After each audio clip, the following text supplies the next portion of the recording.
Depuis que nous avons appris l'existence de la planète rouge il y a des siècles, l'idée qu'elle grouille d'êtres extraterrestres fascine les scientifiques et le grand public. Certains ont imaginé une Terre façonnée par une civilisation intelligente. D'autres ont imaginé des étendues sombres de végétation, des plantes sensibles et une flore et une faune étrange. Avec les nouveaux rovers de la NASA, parmi les engins spatiaux les plus sophistiqués sur le plan technologique, la NASA vise à répondre à l'une des questions les plus anciennes, la vie existe-t-elle ailleurs que sur Terre? Et que se passerait-il même si nous devions trouver des preuves d'extraterrestres vivants ou anciens? Le Mars d'aujourd'hui n'est pas un endroit agréable, du moins pas pour la vie telle que nous la connaissons. Il fait froid et sec, avec une atmosphère poussiéreuse et sans champ magnétique. Sa surface est constamment zappée par les radiations. Mais il y a plusieurs milliards d'années, Mars était probablement chaude et florissante avec de l'eau, avec d'anciens lacs et un sol riche en nutriments. Et peut-être la vie ancienne. Aujourd'hui, non seulement la NASA, mais même des entreprises privées sont investies dans un voyage vers Mars. En tête de la charge se trouve SpaceX, qui vise à mettre des humains sur Mars d'ici la fin des années 2030 et éventuellement à coloniser la planète rouge morte. Pour les scientifiques à la recherche de vie extraterrestre, Mars offre beaucoup d'espoir. De multiples observations au fil des années depuis le Viking jusqu'à la Curiosité, la Persévérance indiquent des signes de vie. Sommes-nous seuls? Peut-être pas. Et la preuve pourrait être sur notre planète voisine elle-même, qui pourrait être une jonction pour les extraterrestres qui sont fréquemment repérés sur Terre. La preuve parle d'elle-même. En 1976, les atterrisseurs jumeaux Viking de la NASA se sont posés sur Mars pour tenter de répondre à une question importante: y a-t-il de la vie sur la planète rouge? Gilbert Levin était le chercheur principal de l'expérience de détection de la vie Labeled Release, LR, des Vikings. L'instrument a obtenu des réponses positives aux 2 lieux d'atterrissage. En 1997, Levin a conclu que l'expérience avait effectivement détecté la vie sur Mars, et il a défendu ce point de vue depuis.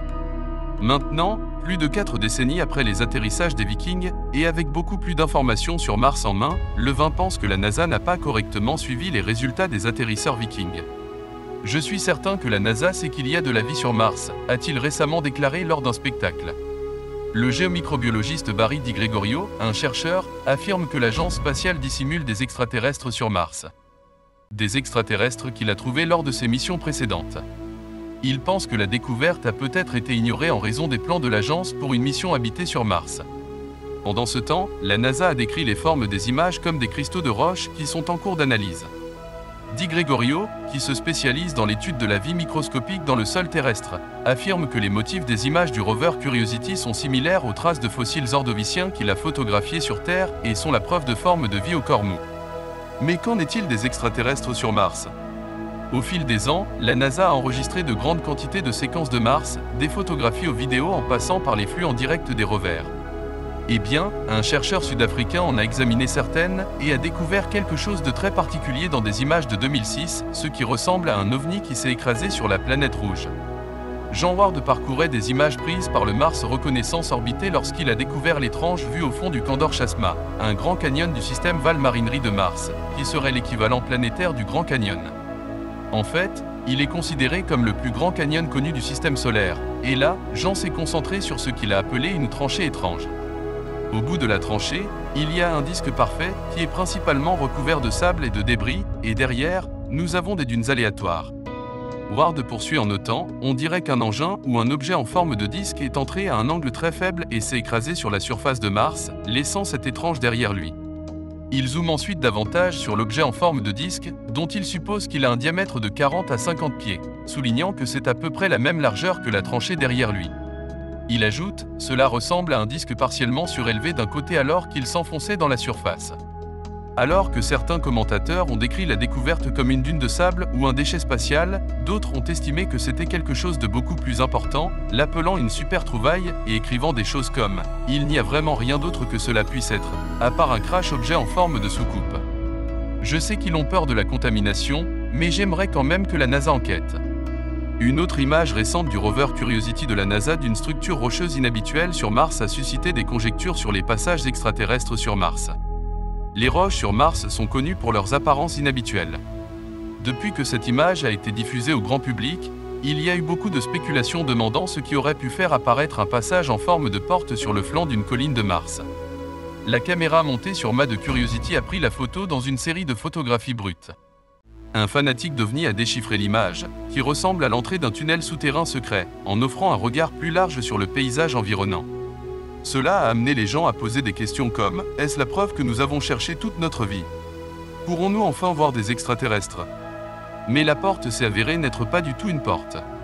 C'est juste une petite crevasse sur une colline martienne qui ressemble à un passage interdimensionnel.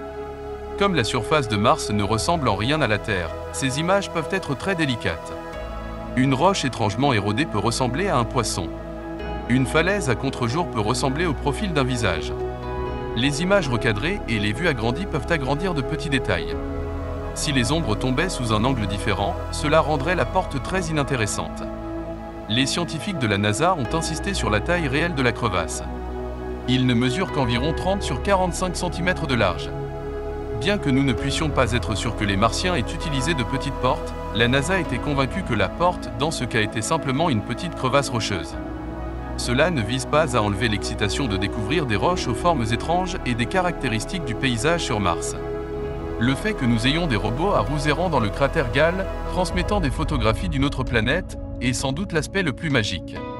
Pendant ce temps, les toutes premières images web de Mars ont révélé un terrain troublant et la présence d'indicateurs de vie comme l'eau, le CO2 et le monoxyde de carbone. Les images web ont révélé une région de l'hémisphère oriental de la planète, y compris l'un des plus grands cratères d'impact du système solaire, et une coulée de lave provenant d'un volcan éteint depuis longtemps. Webb a capturé les images avec sa caméra proche infrarouge, ainsi que les données de son spectromètre proche infrarouge. Mais la révélation la plus impressionnante des images est celle d'un cratère géant sur la moitié orientale de la planète. Celui qui est maintenant connu sous le nom de Hellas Basin. Probablement les plus anciens et les plus grands cratères d'impact de notre système solaire. Il y a environ 4 milliards d'années, quelque chose d'énorme a percuté la jeune planète Mars, laissant derrière lui un cratère de 1400 miles de large et 4,4 miles de profondeur, juste au sud de l'équateur de la planète.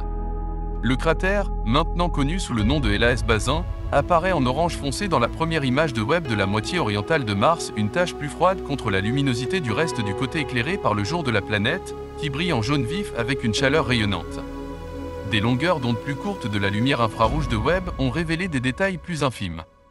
Vous pouvez voir le bord nord-est du bassin de Hellas, ainsi qu'un autre des plus grands cratères de Mars, le cratère Huygens de 290 miles de large. Il était une fois, l'eau coulait à travers le Huygens, un ruisseau régulier qui creusait un réseau de canaux ramifiés dans la surface rocheuse. C'est Mars Reconnaissance Orbité de la NASA qui a également repéré des minéraux d'argile et de carbonate, qui ne se forment tous deux que dans des environnements humides, exposés par un cratère d'impact plus petit à l'intérieur de Huygens.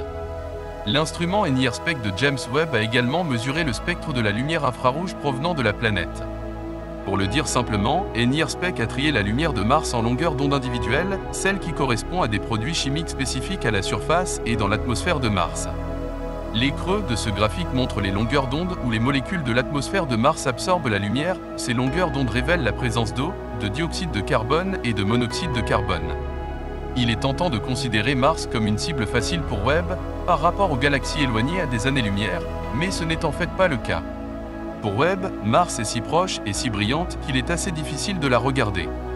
Imaginez regarder votre téléphone tout en le tenant juste devant vos yeux, c'est comme ça que Webb regarde Mars. Et pourtant, il a fait un travail louable, approfondissant notre compréhension de la planète et de son histoire. Il n'est pas certain que toutes ces images et données de la surface et de l'atmosphère de Mars révèlent la présence d'une vie extraterrestre ancienne. Il faudra beaucoup plus d'études et de missions avant d'arriver à une conclusion définitive. Qu'est-ce que vous avez à dire? Déposez vos commentaires ci-dessous et n'oubliez pas de vous abonner à Très Curieux, YouCurieux français.